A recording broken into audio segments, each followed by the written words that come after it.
الحمد لله وكفى والصلاة والسلام على من لا نبي بعد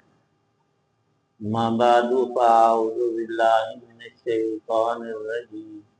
بسم الله الرحمن الرحيم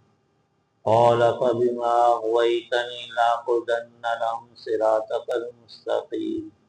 ثم لآتينهم من بين أيديهم ومن خلفهم وعن أيمانهم وعن شمائلهم ولا تجد أكثرهم شاكرين قال اخرج منها مذءوما مدحورا لمن تبعك منهم لأملأن جهنم منكم أجمعين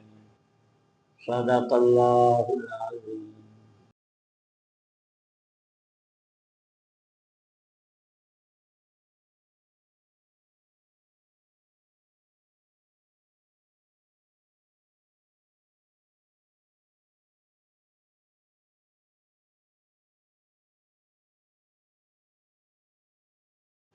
ابلیس کہنے لگا جب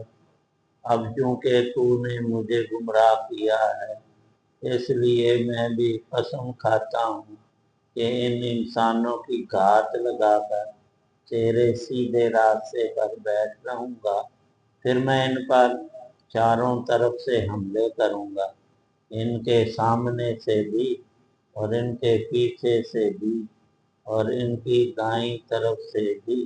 اور ان کی بائیں طرف سے بھی، اور تو ان میں سے اکثر لوگوں کو شکر گزار نہیں پائے گا۔ اللہ نے کہا نکل جا یہاں سے ذلیل اور مردود ہو کر، ان میں سے جو تیرے پیچھے چلے گا وہ بھی تیرا ساتھی ہوگا اور میں تم سب سے جہنم کو بھر دوں گا۔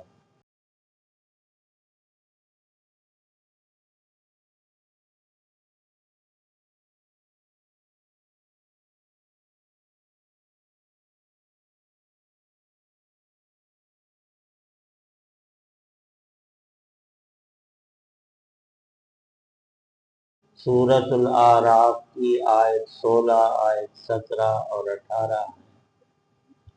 اللہ تعالی شانہ نے تخلیق آدم اور ان کا خلیفۃ اللہ فی الارض بنایا جانا اور انتخاب یہ باری تعالی شانہ کا، اور ان کو یہ تکریم بخشنا کہ وہ مسجود ملائک ہوئے، یہ ابلیس کو گوارا نہ ہوا، حسد اور کبر میں آ کر اس نے اپنے آپ کو برباد کیا اور قرب و عالی مراتب سے گرا لیا۔ قصور اس کا اپنا اور ڈال رہا ہے اللہ پر کہ تو نے مجھے گمراہ کیا۔ اللہ کسی کو گمراہ نہیں کرتے، جو گمراہ ہوتا ہے خود ہوتا ہے، اور یہ نہیں کہ اسے پتہ ہی نہیں ہوتا کہ میں کیا کر رہا ہوں۔ انسان جب بولتا ہے سچ بولتا ہے اسے پتہ ہوتا ہے میں سچ بول، جھوٹ بول رہا ہے تو اسے یقیناً پتہ ہے کہ میں غلط بیانی کر رہا ہوں۔ وَهَدَيْنَاهُ النَّجْدَيْنِ، اللہ تعالی شانہ نے انسان کو دونوں راہیں اچائی برائی کی دکھا رکھی ہیں، سجا رکھی ہیں اور سمجھا دی ہیں۔ آگے اختیار دیا ہے کہ بندہ خیر کو اختیار کرتا ہے یا شر کی طرف جاتا ہے۔ زبردستی کا یہاں کوئی معاملہ ہرگز نہیں ہے۔ اگر دیگر مخلوقات کو دیکھا جائے تو ان کے لیے شرعی احکام تو سرے سے ہے ہی نہیں، تکوینی حکم ہے اور اس میں سرتابی کی گنجائش ہی کوئی نہیں۔ سورج کو حکم ہے تو نے اس وقت طلوع ہونا ہے، اس کی مجال نہیں سیکنڈ کا کروڑواں حصہ بھی آگے پیچھے کر دے۔ بیج کو اللہ نے حکم دیا ہے کہ تو نے اگنا ہے اور زمین میں اسے اگانا ہے، اور یہ سبب مسبب کا ترتب اللہ کے حکم سے چل رہا ہے۔ یہاں اختیار والی بات ہی کوئی نہیں کہ بیل انگور کی اور اس کی مرضی کہ وہ کریلے اگا دے، اور کریلوں کی بیل پر انگور کے گچھے کبھی تا قیامت نہیں ہوگا،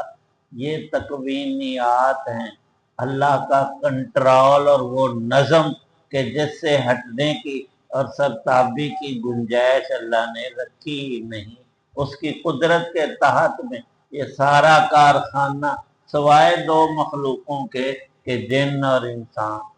ہمارا یہ آزمائش کا جہان ہے، پھر آگے انسان اور جن کے لیے نتائج ہے، اور نتائج کا نام ہی اللہ نے جنت اور دوزخ رکھا ہے۔ جب اس نے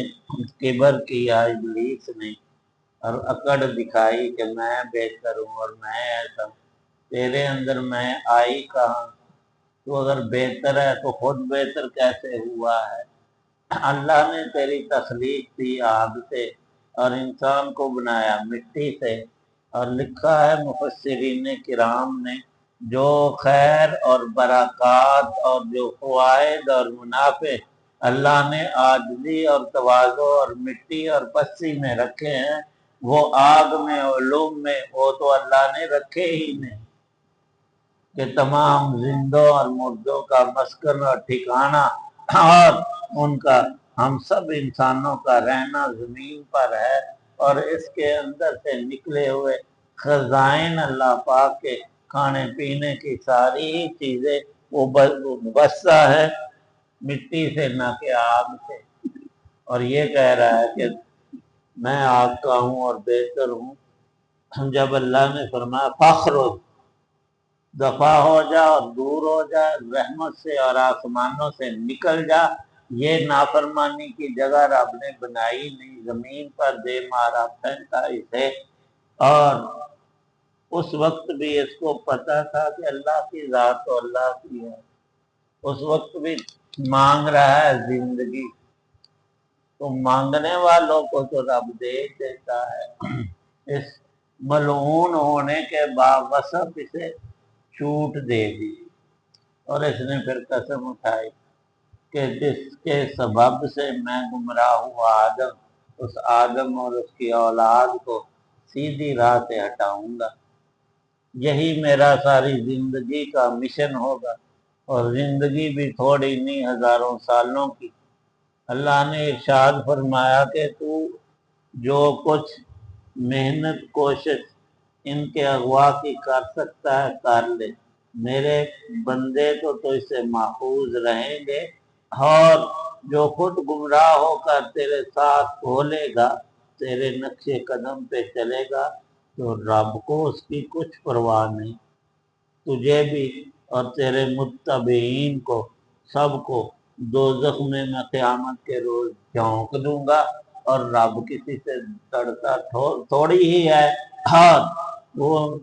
انسان کی طرح سے نہیں کہ یہ بندہ یا اس کا جتھا یا اس کی پارٹی یا اس کے اعزا اقربا بدلہ لیں گے یا اس کی آل اولاد، وہاں تو یہ تصور ہو بھی نہیں سکتا۔ تو کہنے لگا کہ میں ہر طرف سے